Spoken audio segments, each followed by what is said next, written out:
নমস্কার বন্ধুরা, সবাইকে জানাই শুভ সন্ধ্যা। দেখো, সন্ধ্যাবেলা একটু খেতে ইচ্ছে করে কিছু, মনে হয় খাই কিন্তু কি করব কিছুই ভেবে পাচ্ছিলাম না। আজকে সবজির মধ্যে দেখলাম গাজর রয়েছে, আর গাজরগুলো খুব সুন্দর এনেছে এই সপ্তাহে।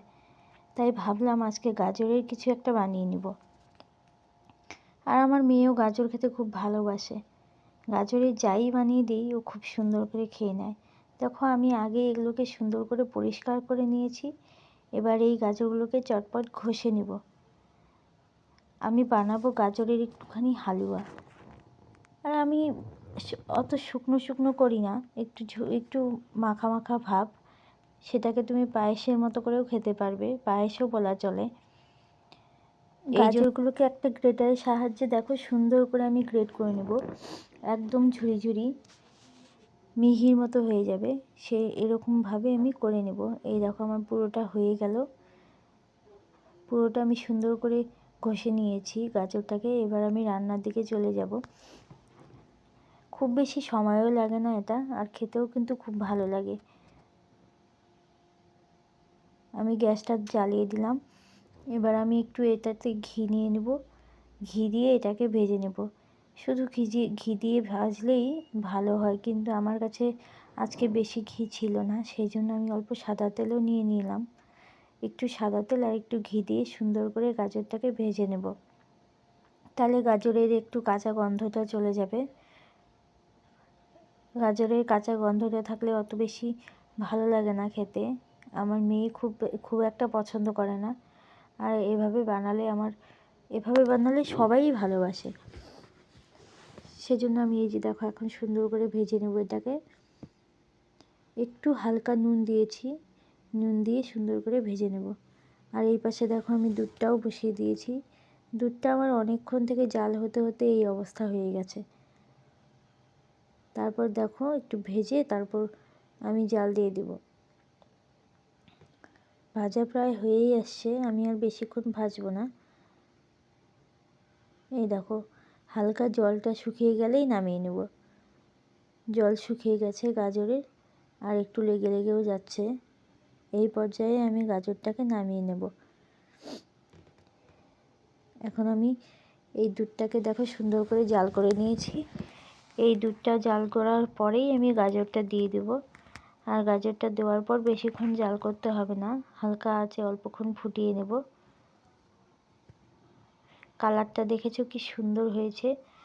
আমি একটু কাজু বাদাম আর একটু কিশমিশও দিয়ে দিব। কাজু বাদাম আর কিশমিশ দিয়ে দিলাম। আর দিয়ে দেব একটু তেজপাতা, দুটো তেজপাতা দিয়ে দেব।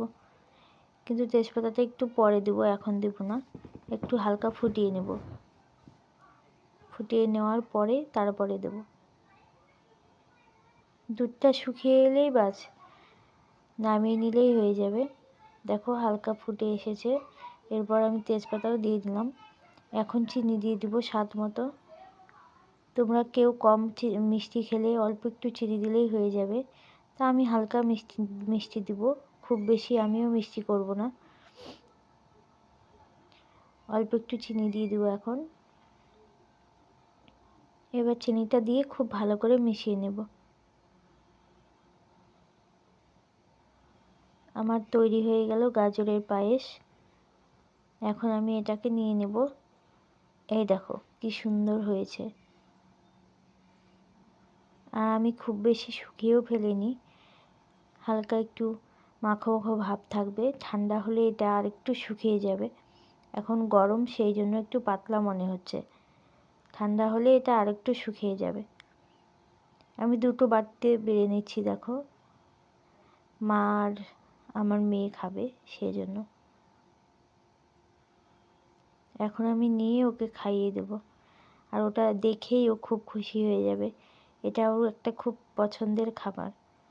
সন্ধ্যাবেলা এই টিফিনটা আমাদের প্রায়ই হয়ে থাকে।